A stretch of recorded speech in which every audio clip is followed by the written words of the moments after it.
Hey, everybody. Welcome to the Green Room. We're here, DisrupTV. We're with my amazing co-host, founder, Vala Afshar, our producer, Elle, and of course, we got some amazing guests. We're going to go backwards. We typically do that all the time. We introduce our guests. We ask them where they're coming in from. And of course, more importantly, quickly about what they're talking about. So we got Josh and Deborah. You got a new book. Tell us more about this. Where are you guys coming in from? What are you talking about? I'll start with Deborah. I'm right here in Silicon Valley, right near Stanford, and our book, Employment is Dead, How Disruptive Technologies Are Revolutionizing the Way We Work, just came out on Tuesday. So fresh off the press. Super excited about just to talk about the future of work, the future of business, and how disruptive technologies are going to make it so much better for all of us. Excellent. Welcome, Josh, as well. What are you talking about? Hopefully the same thing. So. Hey, Ray. Yeah, as co-author and co-founder, we go hand in hand quite a bit. So unfortunately, I'm not in Silicon Valley. I am in Minneapolis, Minnesota. And so we're freezing up here while Deborah's sitting pretty in the sun. But really excited to share some of our insights from the book today. Don't worry. We're about to get dumped on. Some of the I know. We've got rain today. It's a little drizzly. I'll take the snow any day and catch me somewhere in Eden Prairie. I'll be happy. All right. Cool. Ronnie, where are you coming from? What are we talking about? Well, I can't say I'm in Silicon Valley, but I can say I'm in Silicon Valley of the South. Never really stuck. I'm in Austin. I'm in sunny Austin. Yeah. Weird. I know, all the Californians. But really, what are we talking about? I think big topics, big data and AI, big buzzwords, a lot to unpack, but super exciting. No, very, very exciting. I will be in ATX on Monday, so never too weird. So never too. I don't know how they do these things, but whatever. Hey, welcome. We got to get that Longhorns. There you go. Longhorn thing. Anyways, hey, welcome to the show. We're going to take off, and of course, we're going to give the count back to Elle, and we'll see you guys on the other side. And of course, if you're sticking around a little bit, we'll see you in the green room. So all yours. All right, 3, 2, 1.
Hello and welcome. Thank you for joining us on DisrupTV. My name is Vala Afshar. I'm the Chief Evangelist at Salesforce and your co-host for the next hour. We welcome you to follow us on X at DisrupTV Show and send Ray, myself, our distinguished guests, your questions live, and we'll do our best to answer them. It's my pleasure to introduce my co-host, Ray Wang. He's the CEO and founder of Constellation Research. He's the best-selling author of Everybody Wants to Rule the World and Breaking News. He's working on his next book. In my humble opinion, he's one of the top futurists to follow on X at RWANG0. Welcome, Ray Wang, to DisrupTV. Hey, thanks a lot. I'm Vala Afshar, the Chief Digital Evangelist for Salesforce. He's also the author of multiple books, including Boundless, a new mindset for unlimited business success, and a #1 bestseller on Amazon. Executives around the world, they follow him all the time, especially with his inspirational, insightful tweets. But when he's not hosting, keynoting, or leading events at Salesforce, you can catch him speaking on business TV outlets like Bloomberg, ABC, and of course, posting insightful analyses on ZDNet. But it's not about us. It's about our amazing guests. And who do we have to kick it off today? You know, we only invite awesome CEOs to DisrupTV, no exception here. Ronnie Sheth, founder, CEO of Senen Group, a global strategic advisory firm, helping organizations unlock the value of data and AI. Is there a more important time than now to partner with Senen? Ronnie and her team have led data and AI transformation at best-in-class brands across the globe. Ronnie speaks around the globe on her passion around evolving technologies and their impact on business, society, and culture.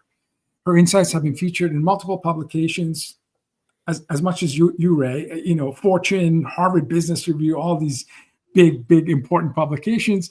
She's also an active voice in world-shaping communities such as World Economic Forum, Davos, UN World Data Forum, and international conferences around the globe. Ronnie's work and Senen's impact has been recognized internationally, receiving a title of Woman of the Year by Big Business Awards, Austin Woman Magazine's Tech Changemaker, and Woman to Watch 2024, and most recently winner of UK Technology Innovator Award for 2024, namely Tech CEO of the Year. Wow. Ronnie, welcome to Disrupt TV. Thank you for being here. Thank you both. Lovely to be here. Terrific. Well, we're really excited to have you here. And one of the big pieces, you can't have AI without data, and data-driven transformation is really important. Bringing those two things together is something that you're seeing. There's some patterns here in terms of successful organizations, in terms of AI adoption, and especially different from those who are struggling. And I think I know the answer to this, but some of these folks have been doing something that they've been doing for quite some time. There's a certain level of discipline in order to be able to be successful at AI. I'm going to turn that over to you, and you can share with us what you think that might be. Sure. So I've been in the data and AI space for a while now. I joined IBM Watson right when they brought Watson to market. So I've been in this space. I used to work in the data team for IBM Watson, so you can imagine how that went. And it's very interesting now because we've got this big data wave, then we had this good old-fashioned AI wave, then we had the generative AI wave. We're going in waves, and now we have the agentic AI wave that's up and coming on the rise, right? So things have been quite interesting to watch in this space. And as people try to adopt AI through these waves, there's some consistent patterns. I wouldn't even say emerging, but some consistent patterns that allow companies to be successful when they try to adopt new technologies. So things that I've personally noticed is, number one, business first. When people put their business first, our business objectives, what are we trying to achieve? Who do we want to be as a business in the next year, in the next 3 years, in the next 5 years? Where do we want to be as an organization? When they remember that and apply technology to their needs and their objectives and their outcomes, to me, that is fundamental to successful AI adopters versus not. The second thing that I've learned, and this is something based on my personal observation, is there's a lot of companies who want to get it right the first time. Yep. Right? They make big investments and they say, listen, we're going to go gung-ho and put all of it into this AI initiative. Needless to say, at the end of 1 year, they look at it and go, well, where's the value? What's the ROI on all of this money that we spent? In contrast, the companies that went in with, I would almost say, a lean startup mentality, where they say, okay, let's take 1 to 2 business use cases that are high impact. Let's show the value. Let's see what kind of ROI we're getting. Let's see the fit on culture, team, efficiency, productivity. Those come out on top. And that, to me, was critical. When value is established, you get the buy-in, you get the budget after that, if you're in leadership, and you get so much more trust from the organization, from partners, from boards, from leadership, you name it, and from customers. And you're right. A lot of this hasn't changed. The basics, in terms of what we need to do for data hygiene, do data right. If you're sitting there 11501 Burnett Road at the IBM Research Center in Austin, and nothing has changed, right? I mean, we've got to basically have that basic discipline so we can then take it to the next level to even be able to do AI. And companies, for example, like Uber suddenly have like some AI product. It didn't happen overnight. They've been 10 years of data science to get there. Right. But what happens when you just want to get started? Like maybe that's where we should start with. So what's your suggestion there? So started with AI? Just starting on AI. Can I do AI without a data strategy? Well, that's a good question. I'm so glad you brought it up. Because I actually literally had people come to me and say, how do we do AI? My question is, what does do AI mean for you? Let's start there. Right? What does that even mean? Because I don't understand the question. And this is an honest conversation that I've had multiple times It's with been one of the companies. most frustrating conversations I've had all year, all Exactly. last year too. Sorry, Exactly. I finished. It's been a long year. So- Exactly. So what does do AI mean? Does do AI mean we just want the shiny toy? We just want AI for AI's sake? Or does do AI mean, listen, there's this new technology. It's not a fad. It's a trend. It's here to stay. I want to figure out how to implement this technology to get from A to Z in my business. That's what the conversation should be. So let's start there. Number two is, again, I'm going to go back to the lean startup mentality, is what is it that allows you to actually test this technology in your business, right? Because this technology is one technology that changes cultures, it changes organizational models, it changes operating models, it changes teams, it changes the way you work, the way you present yourself, your brand reputation. It literally changes everything. So what is it that you want to do with this technology? Let's start there. Right? That's the way I think people take AI and they think, let's go big with AI. My job is to be the voice of reason. Our job is to be the voice of reason and say, can we take a step back? Please, let's figure out exactly what you want. What is the outcome that you're looking for? What is the value that you're trying to get out of this technology? And yes, there's experimentation. Yes, there's innovation. But what about your business? Let's start there. I will always go back to that. Important takeaways. So the emerging patterns, the folks that are successful are business-oriented, outcome-oriented, customer value, stakeholder value, could be customer, employee, partner. Yes. The ones that are successful are maybe less, irrational exuberance about the technology and more pragmatic, more use case driven, more maybe surgical, understand the importance of data. This is great advice. There's personally, one more. Go ahead. Sorry, Vala, one more that I think we're missing, and it's become critical now, is risk management. Sure. Absolutely. And I wanted to put that out there. Yeah. And it makes total sense because you referenced the waves. And as we've, over the last, I would say, 6-7 years, progressing from the predictive use of AI to generative use of AI, certainly the last 2 to 3 years, and now more agency given to the smart software to take action autonomously on our behalf, agentic AI. Anytime there's a cognitive download from us humans to software, privacy, security, risk, all of that comes into play. Because if you're automating garbage, you could drift away from your brand promise and you could do damage and do it faster at higher scale. Much easier for you to do that. Yeah, much easier for you to go over the cliff really quick. But this is, as late Professor Clay Christensen wrote in Innovator's Dilemma, you may hate gravity, but gravity doesn't care. Doesn't care. As a business leader, if you're fighting against agentic AI or this natural path to what will be ultimately an autonomous enterprise, where certain functions will have great autonomy, machine-led human assist dichotomy, you're going to be in trouble, in my humble opinion. But personally speaking, my invitations to collaborate are now coming at board level, at CEO level. As a technologist in 30 years, usually the invitations would come from the CIO, the CTO, maybe the chief digital, folks that were responsible for technology. And I can tell you in the last 15 months plus, this is a boardroom conversation. And it may be the consumer exuberance, it may be the stock market and the value of the companies that play in this space. It may be that your favorite app is AI powered. So these folks are not, no one's immune to seeing the power of suggestions and personalization. So as you're, consulting these great global brands, have you seen a change in your audience? Are they different folks sitting in a room that you're consulting with? And are they all technologists, or are these folks that may not necessarily understand the level of depth that you have and your team has, but they're really eager to take this technology for a test drive? That is a brilliant question. And that is it hits the nail right on the head. The audience has changed. Yeah. Before all of the waves that we chatted about, the data waves and the AI waves, normally you had the CIO, maybe the CTO.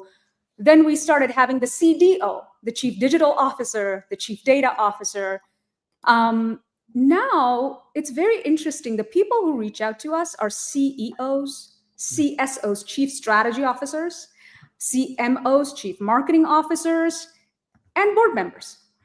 We see CIOs and CDOs still kind of coming through, but that has lessened quite a bit because the initiative, the curiosity about the initiative around AI and data is now business led. Yeah. And to me, that's not only, interesting, but also very positive. Because now, before you had to drag business people into technology conversations, and they're like, we don't get it. Now they're the ones leading the conversation. They're the ones saying, hold on. How does this affect our business? Tell us what impact we can see if we adopt this technology. If Microsoft is reaching out, IBM is reaching out, they're like, okay, we don't understand what you guys are doing, but let me get somebody who can help me, right? So those are the conversations that we're seeing a lot. And we are seeing boards get wiser to not only the type of technology, but the impact of technology. And most importantly, that's why I brought up risk, Vala, is the risk that technology now poses to organizations, whether it's financial, whether it's reputation, whether it's regulatory, whether it's simply consumer trust, the risk to the trust that they have built, the relationship they have built with the community. That piece now is very prominent, I find, as opposed to even 3 years ago. That's a huge piece, right? If we think about what's going on right now, everyone's trying to figure out how to get started. We've got the boards there, right? People are aligned. They see the opportunities in front of AI. So now comes the big question. Do we build? Do we partner? Do we buy? What's going on? I mean, we see so many different strategies at this moment, and it's kind of like, it's chaos. Everyone's like trying to figure out where the beginning is and how we're supposed to get there. Yeah. We come across that question a lot. And our job really is to simplify the thinking and make it more reasonable. So the way that we approach that question, and it's a valid question. Let's first start there. It's a valid question. A lot of people are saying, well, if you have your own proprietary AI solution, if you have your own proprietary AI model, you can monetize on it. But really, is every industry, is every company in the business of building AI models? Should they even be thinking about that? That's a question that I think companies should be asking, is ultimately, what are we going to get out of this? Are we going to be able to monetize this information, this solution that we're building, this output that we're getting from this model that we want to build, or we have this grand dream of building? Are we going to be able to monetize this for our company and for our organization? Whether it's external or internal, it doesn't really matter. But what is the monetization potential of this particular initiative that we want to take on? But there is an easier way of thinking about this. The easier way is, listen, how much investment does it take to build an in-house proprietary solution? Right? Very little right now. Well, Not true. Here's the thing. We're not just talking financial. We're actually talking resources. We're actually talking building an entire team, fitting them into the culture, fitting them into the organization, right? It takes time, it takes energy, it takes effort. And there's so many soft things that people don't think about. People think about, okay, financially, I can throw this much money at it, good. But what about all of the soft things? What about 2 years down the line, 3 years down the line, 5 years down the line? What is the cost, the total cost of ownership that you're gonna have, not only from a financial standpoint, but from a culture standpoint, a brand standpoint, an overall fit in the community standpoint and in the ecosystem standpoint, right? There's so many variables and so many factors that you have to think through. And for some people, it makes sense, right? For some companies, it makes sense. But for others, think about companies in manufacturing, companies in construction, companies maybe in the energy space, companies in the retail space even, right? Some companies there. We find that they want quick solutions that get them efficiency and productivity, higher productivity, without really putting in a lot of dollars and without really throwing a lot of overhead at it. For them, it makes sense to buy a pre-built solution because they don't have to manage it, they don't have to maintain it, they don't have to put in additional extra resources, they don't have to go out and hire talent to actually build it and maintain it and manage it, versus the people who do have the time, the people who say, no, it makes sense for our strategy. And it really makes sense for us to actually invest now so that we can derive value, consistent and maybe incremental value in the future. At that point in time, it makes total sense to build in-house. Yeah, no, and I like the fact you used the word soft. At the end of the day, it's the history lesson we learned with the invention of the refrigerators. Most people thought the biggest, most revered brands 150 years ago would be the companies that built refrigerators. And it ended up being Coca-Cola, the soft drink. So are you in the refrigerator building business, or are you, which to me are the language models and the tool sets? Focus on data and automation platforms, and I think that's your best bet. But data is also an important element. All AI projects begin and end and continue as data projects. My own research, my company's research, working with CIOs, last year, we see 4x spend on data than AI solutions. So 20% of budget on data, 5% on AI. So there's a realization that for most companies, most organizations, especially enterprise, they don't have the enriched data to actually infuse into the language models and the algorithms. There's a lot of work to be done there. As you're advising clients, how quickly does Senen decide like a data maturity level of your client, so that you can maybe pause and bring some grounded truth to the conversation in terms of getting them to realize there's a lot of preparatory work that's required before you can reach good outcomes using AI? I think that's a good question. The reason being that almost always is the case. We almost always end up talking about data regardless, because anytime you start an AI project, it's kind of like, well, we bought a car, but oh wait, we got to go get gas. You have no gas. When you have no gas, or when you have a premium car and you're using normal regular gas, that car is not going to run efficiently. Some cars stall on regular gas. Some premium cars stall on regular gas. And that's probably, it's a funny analogy, but it really is how we look at businesses today. And businesses, when the light bulb goes off, they even get it. I mean, we have our own clients telling us, listen, we're so glad that we are talking about data, because our data is a mess. There is no way we can use this data to actually get good, solid insights from any AI initiative, right? So that is Vala, you bring up such an important point. That is a fundamental requirement. Having good data, and data is never going to be perfect. We all of us in this room know this for a fact. If you're looking for perfect data, that's never going to happen. But if you're looking for data excellence, and if you strive for data excellence, that might be manageable. Sure. So we are not looking for perfect data. We are looking for ways to monitor, manage, to really bring some sort of a consistency and a integrity to data that allows for high quality AI output. And when you put it that way, when you put it in that lens, then data strategy becomes fundamental. And for us, over the last couple of years, every time we have walked in and talked about AI strategy, the first step has been clean up the data, let's fix data quality, then let's talk about AI.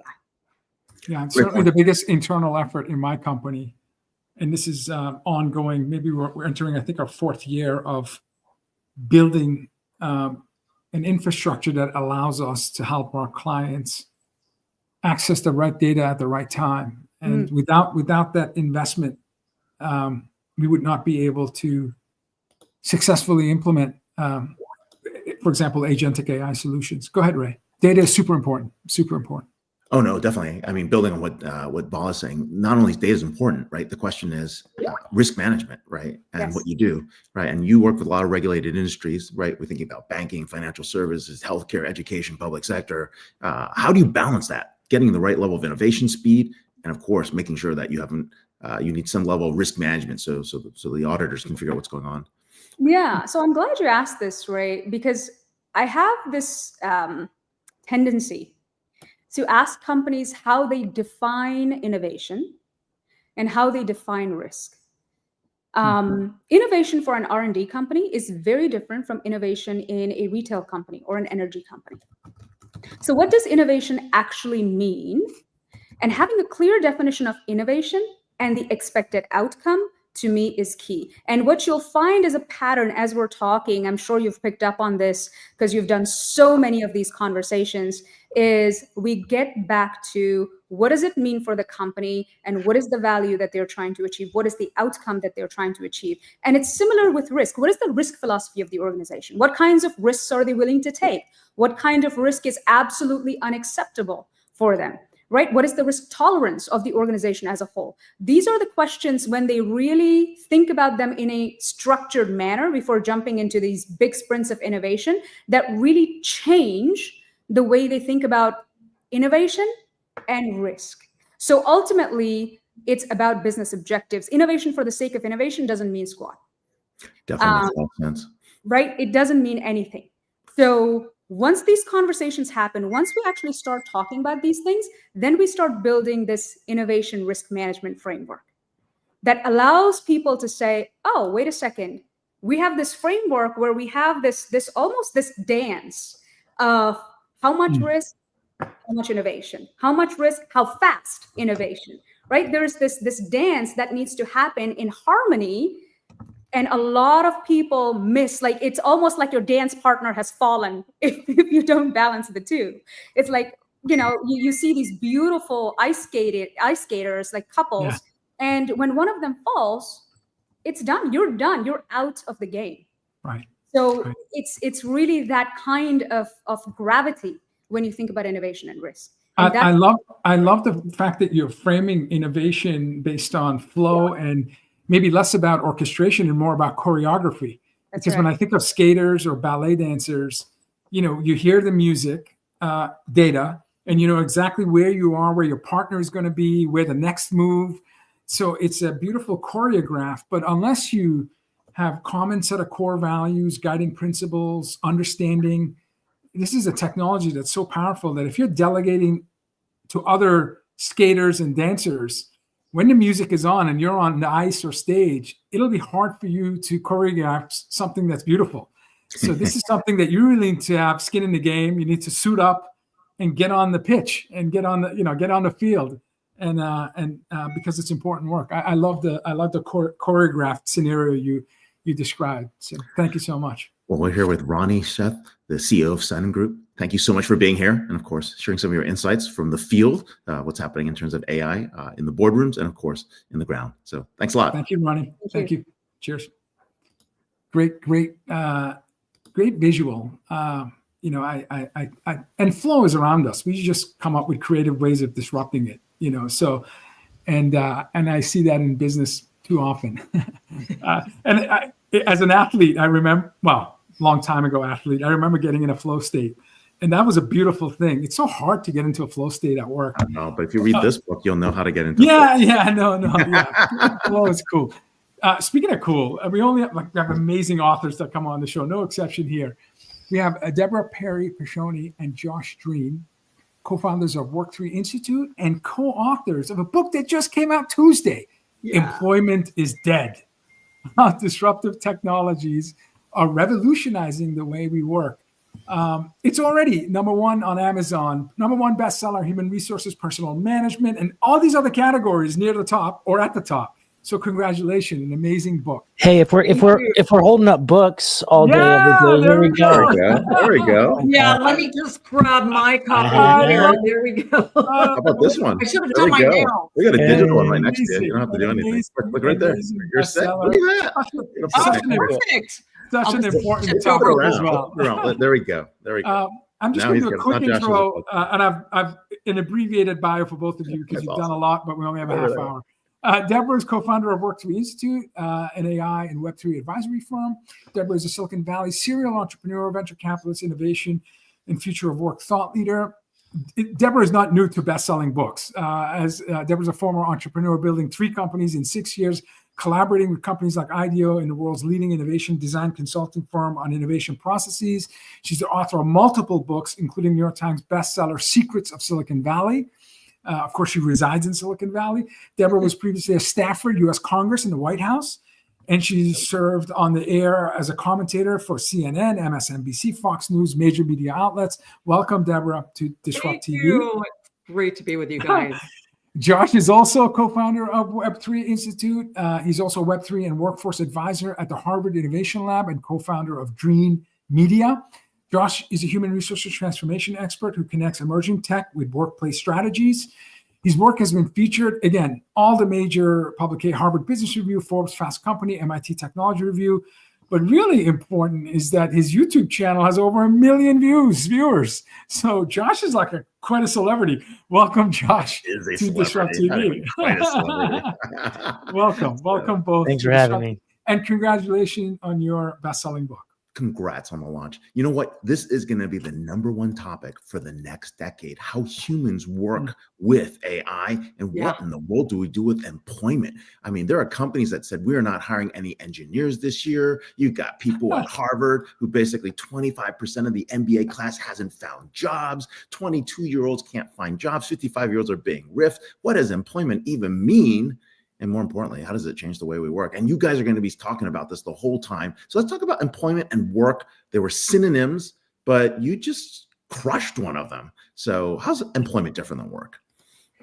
Yeah, great question. You know, we need to think about jettisoning the mindset of around anything of traditional employment and think about employability. How do I cobble together both in the traditional workforce for the time being until we realize that, you know, headcount is going to continue to shrink and shrink and shrink? And what do I need to do to be able to survive? And the great news is, you know, yes, there's all this conversation around generative AI and agentic AI starting to make its way to the forefront as well. But there's all these other technologies that exist on the blockchain around decentralized work that's going to enable just a whole new status of having a portfolio career where you get to cobble together not only maybe the thing that you graduated in. I mean, Ray, you're so right. You and I are sitting here in Silicon Valley. I mean, the battle for software engineers like 10 years ago, it's like a pointless degree now, right? And so maybe you used to do. Don't tell our kids that. I know. It's like you used to maybe spend 80% of your time coding. Now you got to look to maybe 10% overseeing the coding. So what else? You know, what else do you do, right? And so you've got to really tap into your hobbies, your interests and passions, and being able to join platforms that already exist and learning about how platforms over the blockchain will enable you to bring in a whole new style of work. Josh, what does that mean to you? I mean, is work dead or is employment dead? Work is very much alive, and we make this distinction in the very first chapter that exactly employment is a contractual obligation that you enter into with a company saying, I will give you X amount of hours for Y amount of work, whatever that looks like, regardless of the value that I generate for the company. And that's how it's been for decades and centuries at this point. And so what we talk about is that humans are naturally, they are intuitive, they are creative, they are innovative, they are ingenuous. So they want to do a lot of work. And yet we haven't really created an environment in this corporate sphere that enables any of that. We have this hierarchy where it's hard to get decisions made. It's inflexible for the frontline worker. They have to do exactly what management tells them to do and nothing else.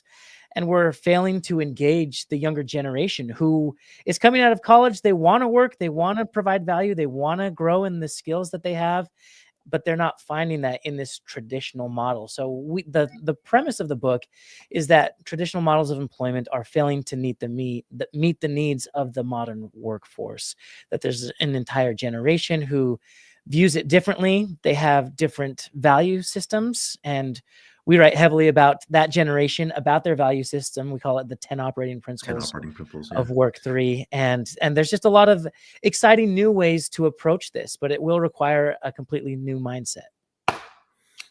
It's bear with me with my question, because the 10 operating models for work 3 really resonated with me. And the principles include, I won't name all of them: partnerships, transparency, autonomy, ownership, decision-making. There's 10 of them. The 2 that really stood out for me was autonomy and decision-making. Because, we with our previous guests, we talked about AI and the waves of AI.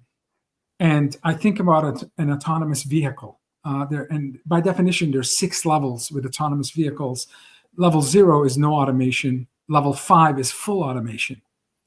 And when you're designing with an AI first mindset, if that's your design principle, not people first, but AI first, you get to level 6 and there is no steering wheel, there is no gas or brake pedal, because it's not a people first graduation from 0 to level 5.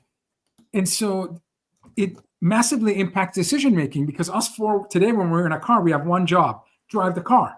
The decision making is drive the car using the steering wheel and the gas and brake pedal. But my son, who's 14, 10 years from now, will get into, both Ray and I are Tesla drivers, so we're very optimistic on FSD 10 years from now.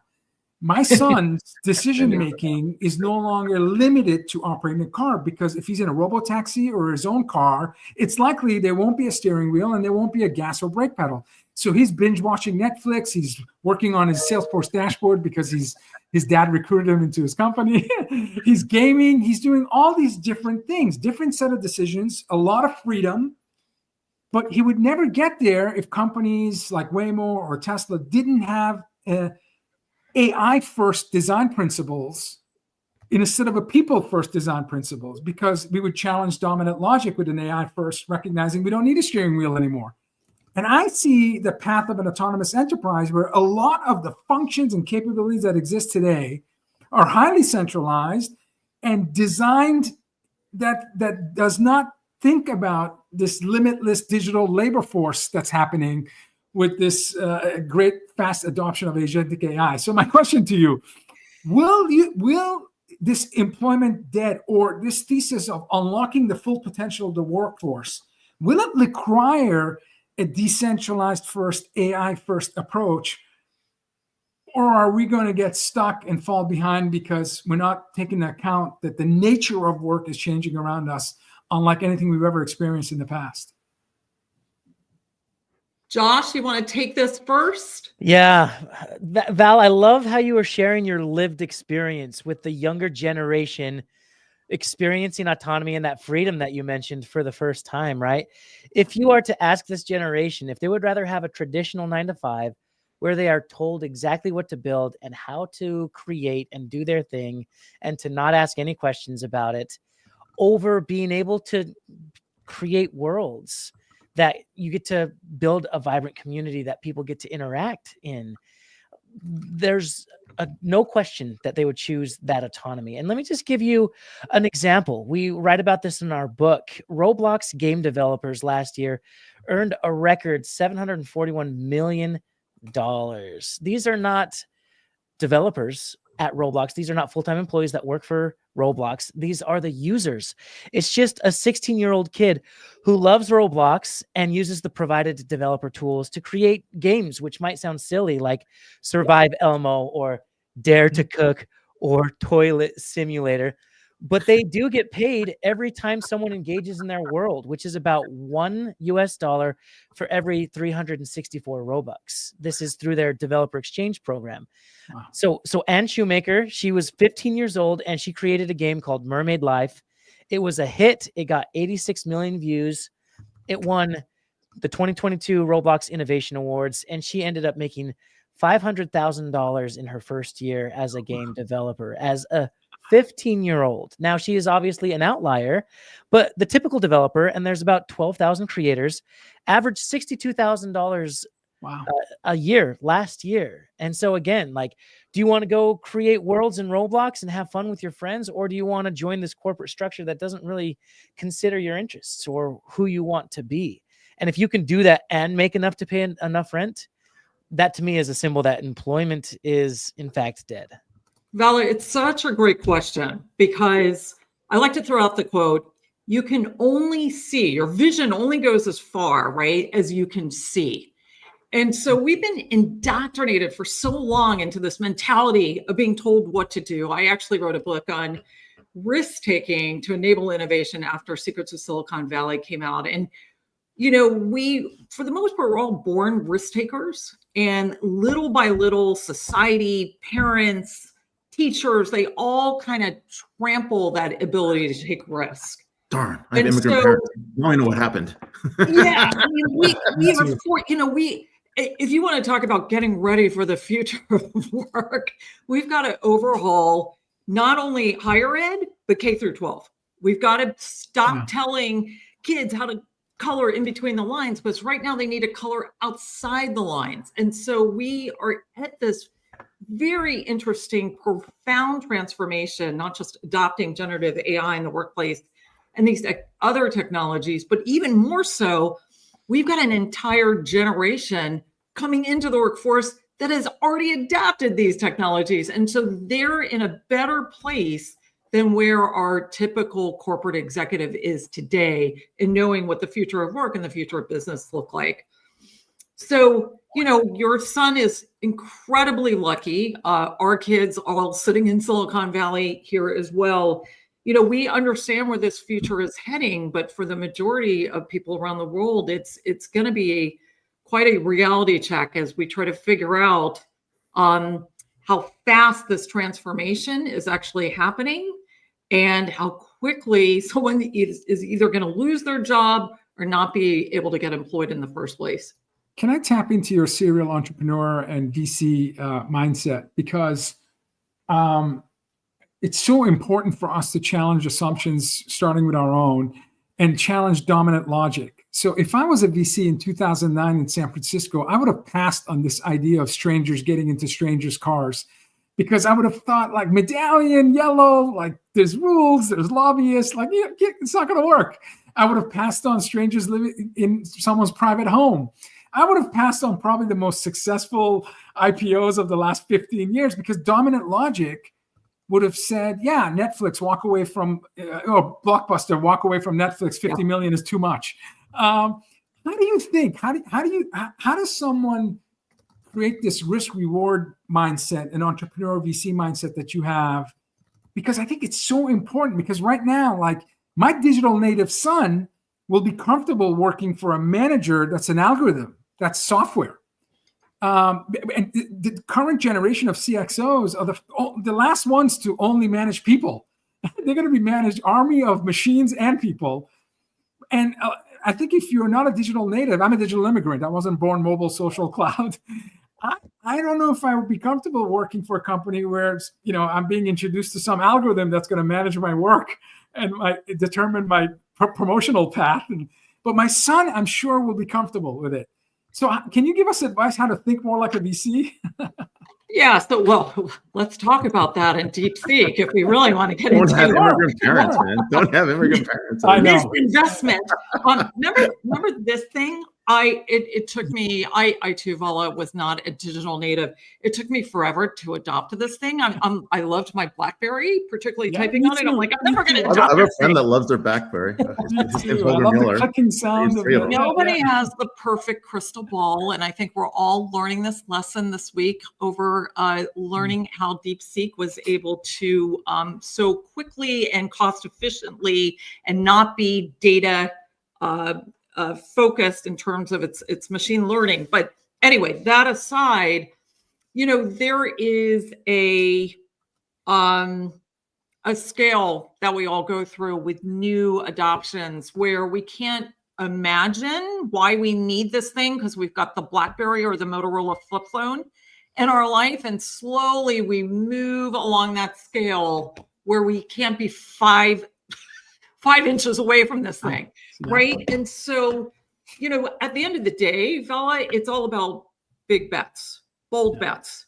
And you are going to have, you know, as a venture capitalist, we all know there's a batting average overall.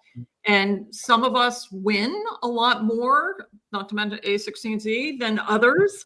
And, you know, it's just, I mean, I didn't understand the benefit of autonomous driving or how that would have an impact. But when you look at just big, bold, moonshot innovations overall, many of them that came through out of space travel, you know, just we really, many of the common products we use today came out of the necessity to figure these things out as astronauts traveled through space. You know, we never know what's going to quite be adopted and what isn't. And we can look at many, many recent innovations. The big headsets, they're not selling, you know, but now in Web3. I have a house full of them, and you're right. Yeah. We love it for a week or two. Yeah. But, you know, now like there's new technologies that are just leapfrogging over that, not even so much, but just around digital realism and in the Web3 scenario. Ray, he's laughing. He's got something to say that he wants to get out. No, I have the big headsets. They're not working. But hey, let's talk about work, right? I mean, this is why we're here, right? Work is going to change. We've got, you know, contract work. We've got folks that are trying to do different types of, you know, delivery. We've got temporary workers. We've got seasonal. I mean, there's a whole bunch of things that are shifting, right? We've got teams that are built on the fly. All this is happening. What are you seeing in terms of work enabled with blockchain? Or what are you seeing with work in terms of what companies can do to find immediate help or temporary help or intermediary help? Because we're getting even more specialized, right? There's one person in the world that knows how to do what you're talking about, which is to create a Roblox game, monetize it on the other end. There's someone that knows how to market it. There's someone that knows how to actually build monetization models against that. I mean, it's getting very specific if you look into what skills are hot versus what jobs are available. Yeah, let me maybe paint the picture of what we see the gig economy turning into, right? The gig economy is kind of a solve for those specialized skills that you're talking about, Ray. We need a very special skill, and so we go and find that person and we contract with them to come work with us, maybe with internal teams. And what we are calling this an extended workforce, or, you know, these are new work ecosystems that are outside of the traditional 9 to 5. And we're just going to keep moving in that direction. Especially with Web3 technologies, you will be able to verify these individual skills in an instant because it has been verified on the blockchain. So Deborah and I like to talk about digital resumes of the future. In today's world, it's a self-reported resume that you hand over to HR, and HR has to verify if you were honest, and you have to have a face-to-face conversation. And it's a nightmare, and it's not working. And now we're using AI bots to write job descriptions, and AI bots are used to write the resume. And then AI decides if that resume is going to make it into the next round. And there's no people talking anymore. And it's not working because we need that trustless trust of blockchain. And so if you've completed a skill, a course, if you have a skill, it will be verified immediately. If you've worked with certain clients, it will be verified. And the nice thing about that is now AI can see your skills, they can see your preferences for work, and they can go out and probe for what we call our bounties in the Web3 world.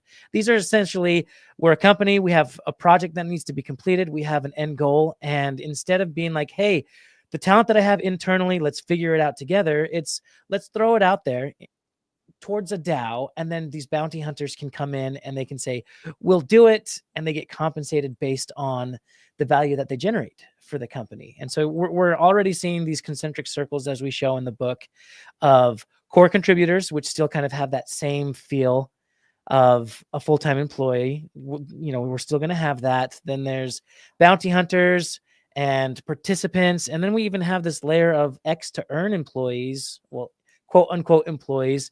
These are individuals that will feed data into the system or play the game or do something that will earn them money that isn't something that has happened in the past. And so the gig economy 2.0 that we're looking at is very much going to be mixing and matching several streams of income, getting very niche on the talent and skills that you have, and working for several DAOs or decentralized autonomous organizations at the same time. Very cool. That's the way to do it. Think Can about that. we talk about the changing role of human resources as we talk about a hybrid workforce? And I don't mean location, I mean machines and people, agents and people. I see the role of IT changing because IT in our lifetime would help you identify a tool, help you purchase the tool, implement the tool, and the tool was there for you to do the work. Now the tool is using the tools you have to do the work. So IT's role is now defining a highly composable digital labor strategy where you define the job, the data set you need, the actions you can take, the guardrails you need, and the channels you want to operate. And based on those building blocks, you're creating this autonomous workplace. So the role of IT is no longer handing off tools. They're actually implementing technology that does the work on behalf of lines of business, sales, service, marketing, commerce. So I can clearly see a greater need for business acumen for IT professionals because this is no longer a technology. There are no IT projects, they're business projects. And so IT folks really have to ramp up understanding how they're creating value for stakeholders. My question is, what do HR professionals, as I look 5-10 years from now, what are some of the core competencies that HR will have to display to the business in order to continue to earn a seat at the strategic table? Vala, I'm so glad you raised that. So the last chapter of our book, we kept getting questions. This is all well and good. How do we do this? How do we get from here to there? And so even with having your last guest on, so much of the focus is just on the tech side, the tech stack, the integration, the data behind it. But the what's really left out of the conversation is the people component of it, right? Whether it's initially upskilling, whether it's a continuous learning cycle, whether it's the realization that one person is now going to be able to take over the job of 2 and 3 and 4 and 5 employees. Who is that one person, right? And so for the foreseeable future, we actually think that the CHRO role will be just as important as the CTO, the CIO, the chief AI officer. So the people component almost gets more confused. It's more muddied. It's much more clear. It's one thing to go, okay, my data is not ready to really implement AI in a way that it's going to have maximum effectiveness. That's an easy problem to solve. These other things, whether you want to refer to them as soft or however you want to define them, it is the people component in making work more human that is going to be critical moving forward. So does my HR agent report to you, the CHRO, or is my CHRO an agent in itself? And how will I manage agents with people and humans and teams? Yeah, I mean, serious, right? I'm being serious, right? We're gonna have all these agents popping around. There are no standards, right? There are no standards. Yeah, we haven't figured this out yet. Line of business agent. This is being defined as we speak. We're inventing this as we go. Exactly. What's your suggestion? Yeah, I mean, it's a great question, and you say it lightly, but it is very much. I'm super serious about it because you're going to have the agents that are managed. Maybe my agent will have a disciplinary hearing because it behaved improperly. So, yeah, and are you on the hook for that? And how much on the hook on the back that end? model is you, and how much of that is the robot human symbiosis, Yeah. right? Which is I can give you just a quick example, Josh. The developers at Salesforce. When I speak to the development managers, and by the way, millions of codes now being delivered, lines of code into production with agents. So they're super productive co-workers. I don't know if I want to call them that, but that's what they are. But when I speak to the development managers, what they tell me is your average software developer can see up to 10x improvement when they're using agentic technology to produce software, quality software. Your 10x engineers, and by the way, these are unicorns, like out of 100, you may have one. Yeah. They're not benefiting. There's no step function improvement using agentic. They're amazing engineers. They don't need. What we're doing is we're using these 10x engineers to train the models. So a tiny percentage of the workforce in software development is now tasked with making the agents smarter, faster, more contextual intelligence, more reasoning capabilities. and is really helping the average engineers produce. So 1 out of 100 are tasked with actually modifying agent capabilities, and the other 99 are just benefiting from it. Do we see highly specialized people that are going to be tasked with making the software smarter and the rest just benefit from it? And I didn't mean to interrupt Ray's question, but your thoughts about who manages these agents and how do we coordinate? We talked about choreography and orchestration with our last guest. Your thoughts about that and the role of HR? Yeah, I mean, welcome to the new world of work where we are making it up as we go along. I will say quickly about like HR specifically, 100% we have to evolve. 100% most of our job, all of our job can be automated. 100% we are going to be dealing with these AI agents and what are the implications that come there. So a lot of these people-centric digital first CHROs are excited to adopt this new title called People Operations. It's a whole chapter in our book. And their job is to dig further into what some of these implications are as we use AI, not just AI, but other emerging technologies. And so a company really does have to dive into like, where do we want to be more efficient? Who are we going to be taking off the line proverbially in order to train the model and then plug them back in? Like, what does that look like? And so these are questions that we need to grapple with. But what I love the fact you used operations, because in my mind, the tug of war I have in my mind trying to understand the landscape is control. Like when Ray says who's responsible, to me, it's the control plane. And I feel like we may be going on a journey where the mission is controlled by the human, operation control goes to software. Because frankly, the currencies in this hyper-connected, knowledge-sharing, more decentralized economy is going to be speed, scale, intelligence. And machines are better at it than us. Let's just, I love people. But so are the people responsible for controlling the mission and the purpose and the objective of the business? But when it comes to operations, we're now at an inflection point where it's machine-led human assist. Because I don't know how you compete in the market if it's human-led machine assist. Like it's just, I don't see that 10 years from now. We have 7 things that we look as a criteria. Highly repetitive, definitely going to a machine. Need massive scale, need to go to machine. Lots of volume, going to machine. Time to completion is a factor, probably going to machine. But what's interesting with complexity is some algorithms can't be made, can't be built. We can't do some of these things. Sometimes it goes to machine, sometimes it goes to human. When we get to creativity, it gets even more interesting because we're good at making the rules, but we're even better at breaking the rules with the right incentives. And the last one is really, sometimes you want a human touch, right? So, and sometimes it's unsafe for human, right? And we use those 7 to help people think about. I don't want to be controversial, but I think in 2 to 3 years, that argument of the reasoning logic isn't there for a machine to do something. I would say that argument has a shelf life of maybe 3 years. I'm with you, Vala. I am absolutely same thing with emotional intelligence and creativity.